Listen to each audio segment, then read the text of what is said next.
Ever find yourself in a pub and a conversation takes a turn you didn't quite expect? Happens all the time, right? Well, this time it wasn't just the beer talking. Oh. We found ourselves digging deep into Cornish identity, All right. And then somehow it all tied into the complexities of human relationships that a missing persons case can bring up. Fascinating. You shared excerpts from Troubled Blood, Robert Galbraith's Cormoran Strike novel. Right. And what really struck us is how much this fictional world, this crime story, actually reflects those very real human experiences, Yeah. and the motivations behind them. Definitely. It's interesting how a story, even one focused on solving a crime, can reveal those subtle forces that shape our lives, isn't it? Absolutely. Instead of just data and analysis like we might see on Mindful An Moments. AI audiobook analysis channel on YouTube. That's the one, and on our podcast too. But here, we're really engaging with this fictional world to see what it tells us about ourselves and the world around us. Sounds like a different kind of mindfulness. Exactly. Today we are going to explore those often hidden layers of human nature. Okay. The pride that can divide us, the loyalty that connects us, the desires that motivate us, the deceptions that can break trust, and of course, the human search for truth. We see it all reflected in the characters in Troubled Blood and the situations they find themselves in. I'm ready to unpack it all. We're going to connect some seemingly random threads in this story and see if we can't find some pretty insightful patterns. Okay, let's do it. Let's start with Dave Polwarth. All right. He has some very strong opinions about Cornish nationalism, and he's pretty disappointed that Strike doesn't seem to share his passion. Yeah, Polwarth's intense national pride. It's not just a political stance.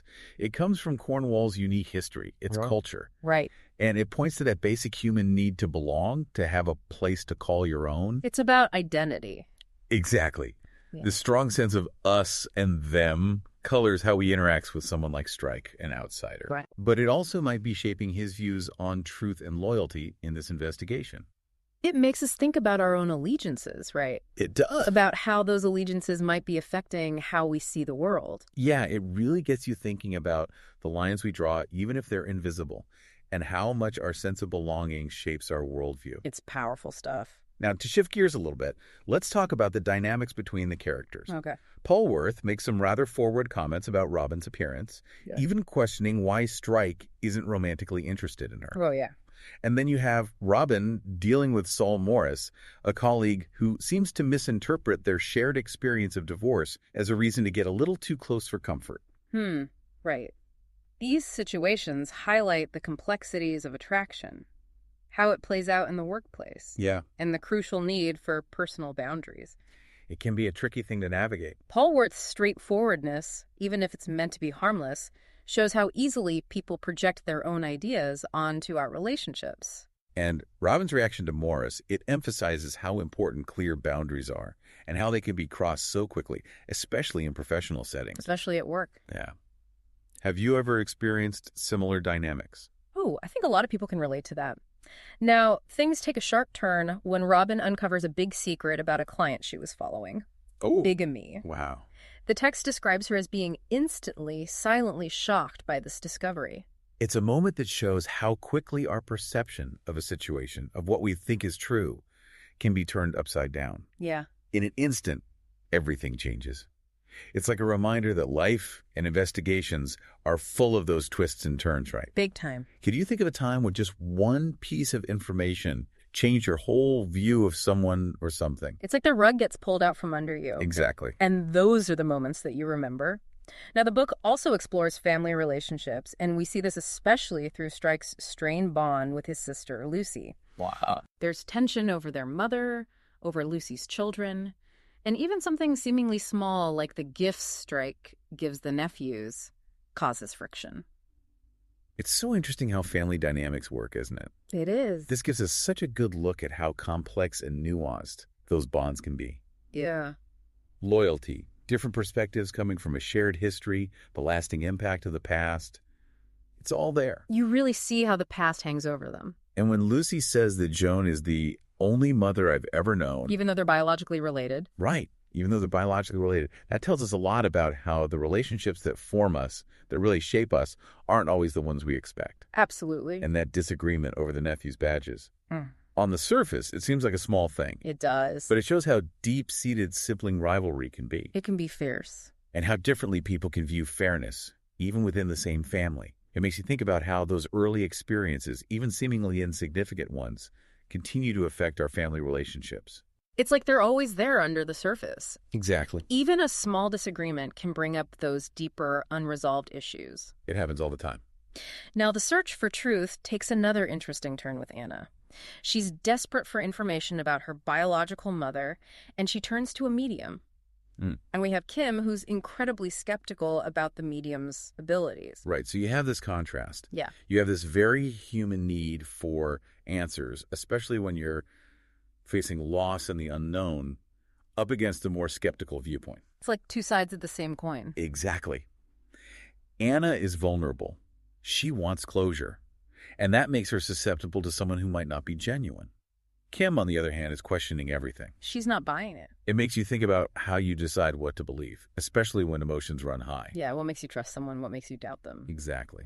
Okay, let's talk about the nitty-gritty of investigations. Yeah, okay. The story gives us a close-up look at that often unseen work. We see Robin meticulously tracing people connected to a decades-old case, hitting dead ends, but she just keeps going. That's dedication for you. It is. And in the end, she manages to identify a florist and a handyman. Wow. Meanwhile, Strike, he's emphasizing the importance of the historical context, going to the British Library, poring over old newspapers. It highlights the commitment, the sheer hard work that goes into uncovering the past. It's not always glamorous, is it? Not always. But it's crucial. Robin's persistence, the way she keeps going, even when it gets tough, it's a lesson in resilience. It really is. And Strike reminds us how important context is.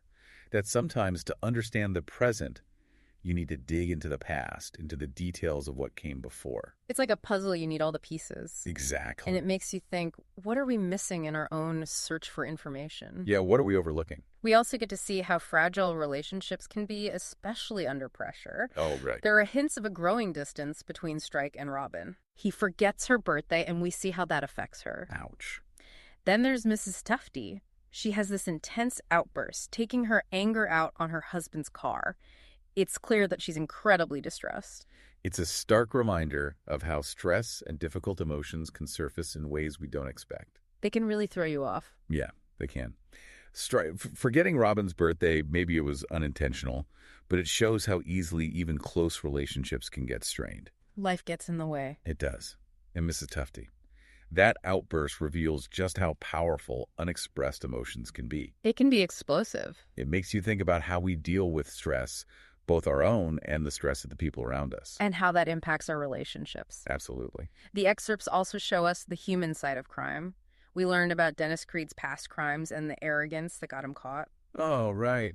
And then there's Agnes. Her story is heartbreaking. She talks about the abuse she suffered and the impossible choice she had to make about her son. It's a powerful look at what's behind the headlines. Creed's story, how his arrogance led to his downfall, it's a reminder that pride can lead to big mistakes. It can be blinding. And Agnes's story is so moving. It shows the devastating impact of abuse and the impossible situations victims find themselves in. And the choices they have to make.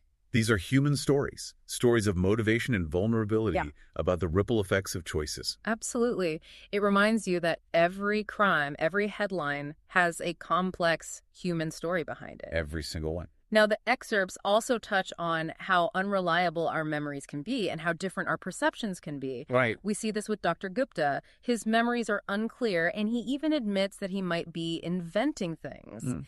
And then you have Irene. She has conflicting memories about the threatening notes sent to Margot Bamborough. To a crucial point, right? Yeah. Not just for investigations, but for understanding the past in general. It makes you wonder about your own memories. It does. Dr. Gupta's uncertainty, Irene not being sure, it all highlights how difficult it can be to rely on memory. Especially after so much time has passed. Exactly. It reminds us that our own memories might not be completely accurate, and that two people can experience the same event and remember it in totally different ways. It makes you realize how subjective it all is. Totally. We also see how these seemingly small, insignificant details can be so important. Oh, right. Robin, she notices the magenta bow on the birthday flower Strike sends, and it triggers this unexpected emotional reaction in her. Oh, wow. And Irene, she remembers a specific detail from one of the threatening notes, the mention of hellfire. It's amazing how these little things, these details that seem so minor, can actually hold big clues. They can be incredibly revealing. The magenta bow, it was just a gesture, but it brings up all these complicated emotions for Robin because it's connected to something painful in her past. Like a trigger. And hellfire, that one word remembered by Irene, it could be the key to the whole investigation. It could be. It makes you wonder, what details in our own lives are we overlooking? What seems insignificant now, but could mean something much bigger later? It's a good reminder to pay attention to the little things. They often tell a much larger story. They really do. Lastly, the excerpts show us how outward appearances can be so different from what's going on inside a person. Oh, right. Max, he seems perpetually gloomy, even though Ilsa describes him as absolutely lovely. And Robin initially feels a bit paranoid about him accepting her as a flatmate. It's a reminder that we don't always know what's going on with people. We don't see the whole picture. Max's outward gloominess clashes with what Ilsa says about him. And Robin's initial suspicion, it reflects her own insecurities more than anything about Max. Yeah, we all project our own stuff onto others. We do. It encourages us to be more empathetic, to remember that everyone has their own struggles, even if we can't see them. Not to judge a book by its cover. So, as we wrap up our look at Troubled Blood, we see that even though it's a fictional story, it gives us such a rich and complex picture of the human experience. Identity, connection, truth, deception, it's all intertwined. And it reflects so much of what we experience in our own lives, even though it's a made-up story. Absolutely. It really makes you think.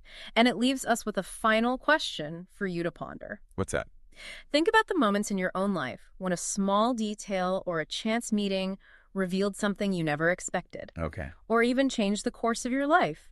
How do you navigate the complexities of relationships, that search for understanding as you go through life? That is something to think about. If you found this exploration insightful, make sure you subscribe so you don't miss out on future episodes. Yes, definitely subscribe. And share this episode with someone who enjoys looking deeper into stories and finding the hidden layers of meaning. I'll be sharing it too. You can support the show by purchasing Troubled Blood through the link in the show notes. And keep those minds working. Most importantly, keep thinking critically about the stories that shape your view of the world around you. They're all around us. Until next time. See you then.